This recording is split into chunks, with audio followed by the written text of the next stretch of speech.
नमस्कार मित्रांनो, आपल्या सगळ्यांचं स्वागत आहे आमच्या यूट्यूब चॅनलमध्ये. मित्रांनो, मंत्रिमंडळाची बैठक या ठिकाणी 5 फेब्रुवारी 2024 रोजी घेण्यात आलेली होती किंवा पार पडलेली आहे आणि त्याच बैठकीच्या मध्ये किंवा त्या बैठकीमध्ये काही महत्त्वाचे निर्णय घेण्यात आलेले आहेत. ते जे की सगळे निर्णय असतील तर त्या संदर्भात आपण एक डिटेल व्हिडिओ बनवलेला आहे, जो की आपल्याला आय बटनमध्ये वरती बघायला मिळेल. परंतु या ठिकाणी आपण एक महत्त्वाची योजना घेऊन आलेलो आहोत की ज्या योजनेची घोषणा मंत्रिमंडळ बैठकीमध्ये करण्यात आलेली होती आणि ती योजना म्हणजे ज्येष्ठ नागरिकांसाठी त्या ठिकाणी परत एक योजना मुख्यमंत्र्यांनी लॉन्च केलेली आहे आणि ती योजना म्हणजे ज्येष्ठ नागरिकांसाठी शासन संवेदनशील मुख्यमंत्री वयोश्री योजना या नावाने ती योजना या ठिकाणी निर्माण केलेली आहे किंवा सुरू करण्याचं काम या ठिकाणी मंत्रिमंडळाने केलेले. काय आहे योजना बघा. ज्येष्ठ नागरिकांसाठी शासन संवेदनशील आहे. मुख्यमंत्री वयोश्री योजनेतून लाभ देणार अशी ही योजना किंवा अशी ही घोषणा या ठिकाणी आपण म्हणू शकतो. राज्यातील ज्येष्ठ नागरिकांना मोठा दिलासा देणाऱ्या मुख्यमंत्री वयोश्री योजनेस राज्य मंत्रिमंडळाची मान्यता 5 फेब्रुवारी 2024 रोजी देण्यात आलेली आहे.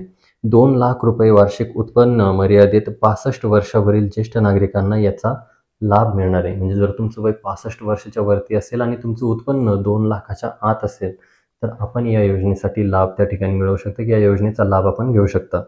नंतर बघा, ज्येष्ठांमध्ये अपंगत्व, अशक्तपणा यांचे निराकरण करण्यासाठी आवश्यक उपकरणे खरेदी करणे तसेच मानसिक स्वास्थ्य संतुलित ठेवण्यासाठी मनस्वास्थ्य केंद्र व योगोपचार केंद्रांद्वारे प्रबोधन व प्रशिक्षण देण्यात येणार आहे.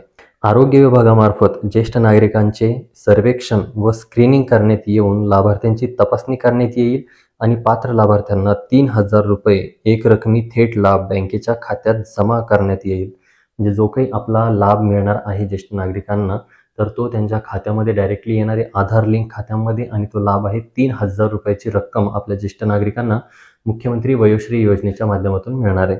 केंद्राची राष्ट्रीय वयोश्री योजना राज्यातील निवडक जिल्ह्यात राबवण्यात येते, तर मात्र मुख्यमंत्री वयोश्री योजना राज्यातील सर्व जिल्ह्यांमध्ये राबवण्यात येईल.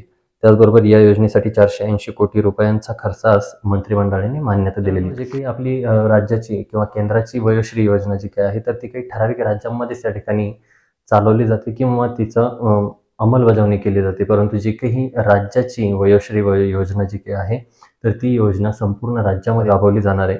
त्या योजनेच्या मार्फत जर आपल्याकडे काही ज्येष्ठ नागरिक असतील ज्यांचं वय 65 वर्षाच्या वरती आहे आणि त्यांचं जे काही वार्षिक उत्पन्न आहे तर ते 2 लाखाच्या आतमध्ये, तर त्या नागरिकांना या योजनेचा लाभ या ठिकाणी मिळणार आहे. मित्रांनो, योजना चांगली आहे. या ठिकाणी आपण जर क्वालिफाईड असाल किंवा आपण जर पात्र असाल तर या योजनेचा लाभ नक्की घ्या. व्हिडिओ आवडला असेल तर व्हिडिओला लाईक करा, शेअर करा आणि गरजवंतांपर्यंत व्हिडिओला पोहोचवण्यास मदत करा. धन्यवाद.